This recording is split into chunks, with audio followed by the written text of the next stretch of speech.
Hey everybody,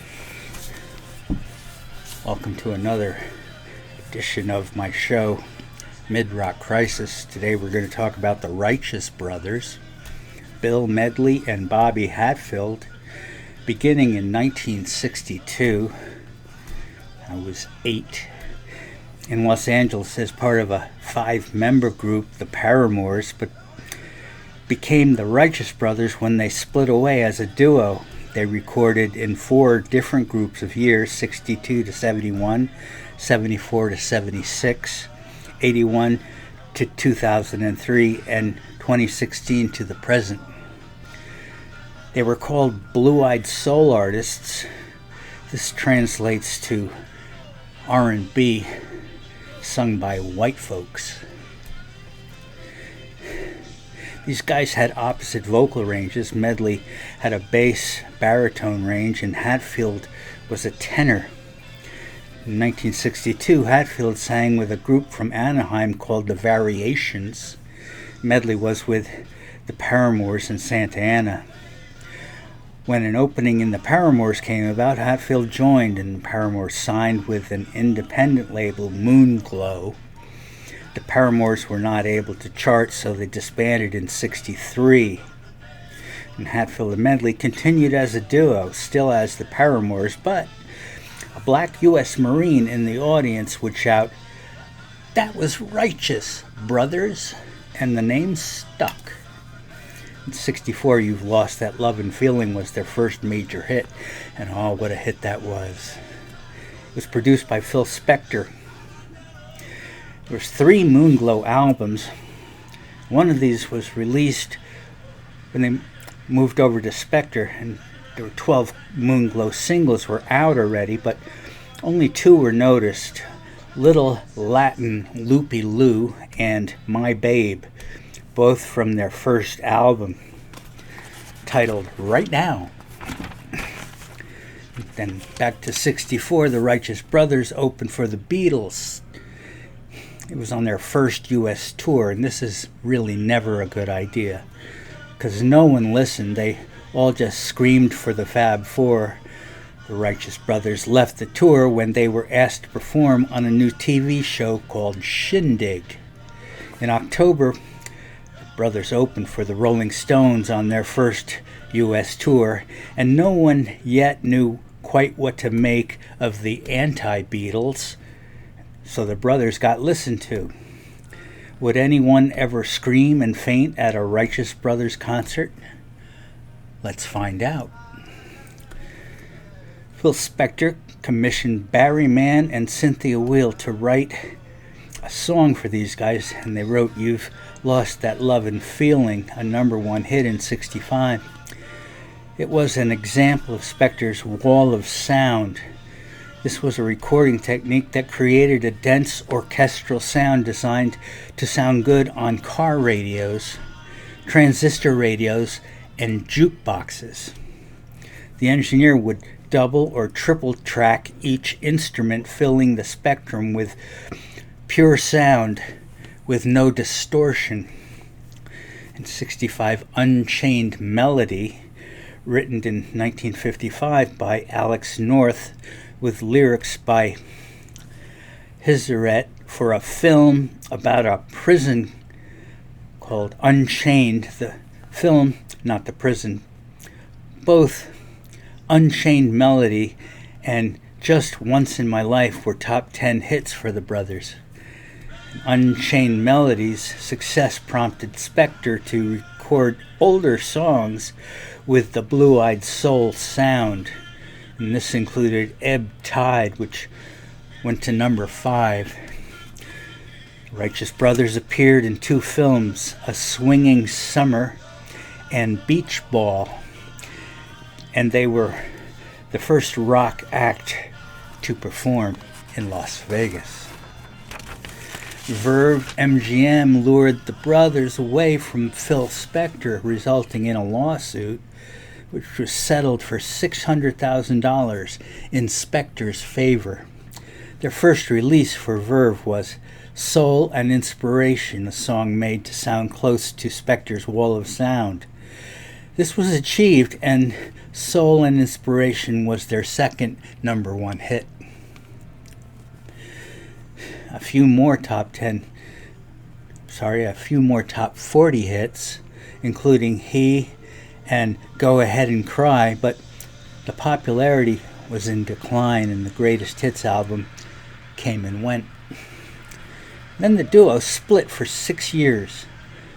Solo careers were attempted, but not much was happening except that the whole recording industry was being set on its ear with the advent of the singer-songwriter who wrote and performed their own original songs, and this was unheard of in the early 60s.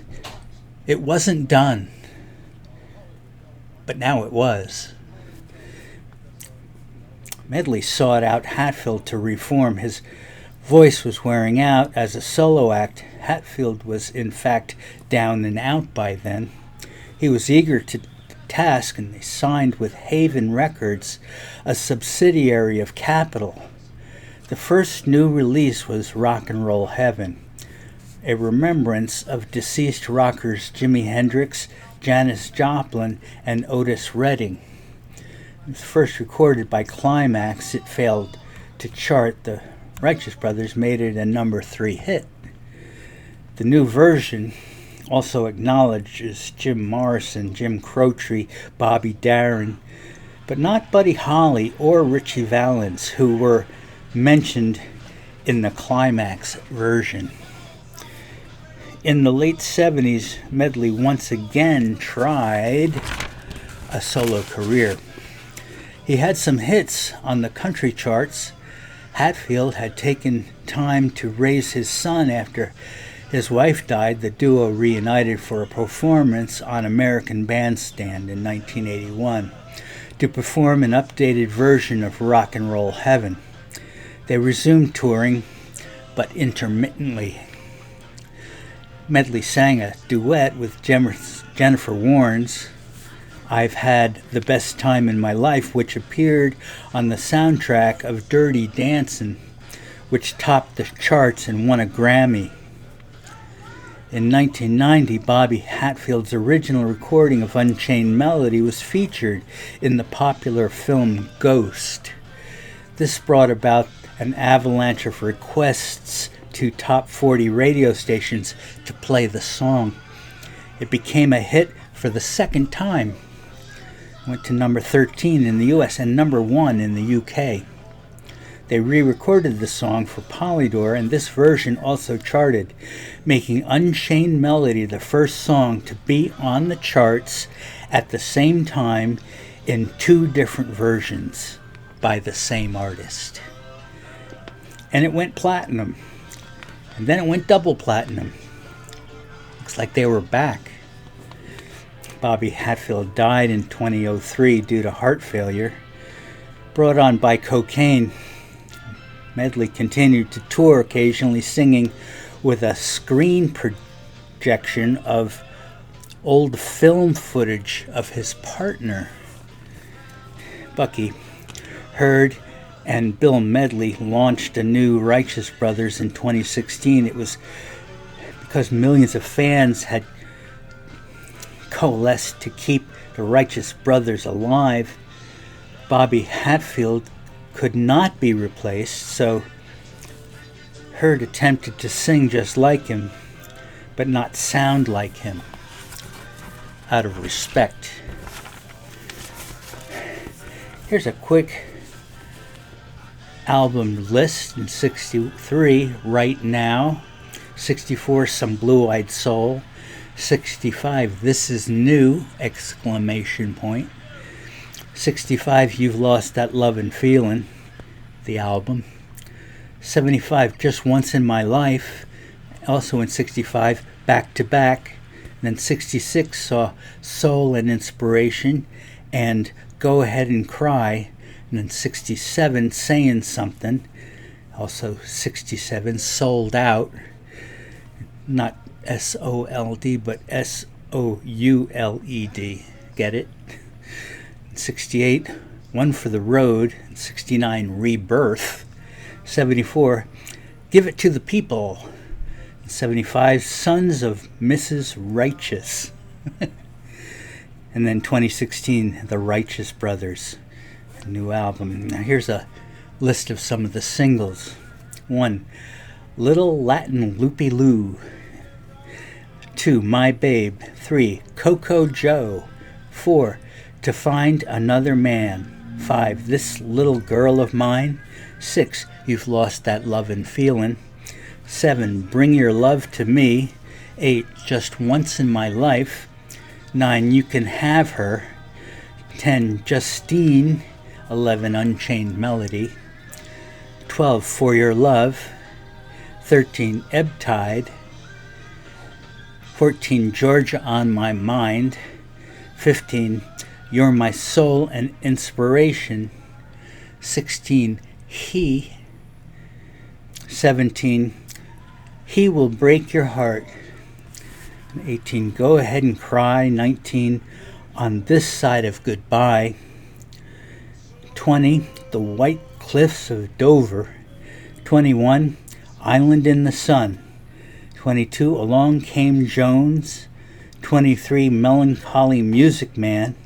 And 24, Stranded. 25, My Darling Clementine. 26, Here I Am. 27, Woman, Man Needs You. 28, Po Folks. 29, Rock and Roll Heaven. 30, Give It to the People. And 31, Substitute by the Youngbloods, or Substitute / backed with Youngblood. I'm not sure which. 32, Hold On to What You Got. Now, if you were alive during the 60s and you were driving around and hearing music on your radio, all you really had was AM. But that's not a bad thing. They made some pretty decent AM car radios back then. They played mono and they tailored their songs in the different studios to sound best on AM radio. That meant pushing the midtones, skipping the highs and the lows, which probably wouldn't make it into the airwaves. But I do remember every time, and it happened often, a Righteous Brothers song would come on. Everybody I knew just kind of sat back and just listened. It was such quality. Everything seemed all right in the world when these guys sang those harmonies. Thanks for being with me today on Mid-Rock Crisis. Go out and listen to some Righteous Brothers. Why not? See you next time. Everybody take excellent care of one another. Bye-bye.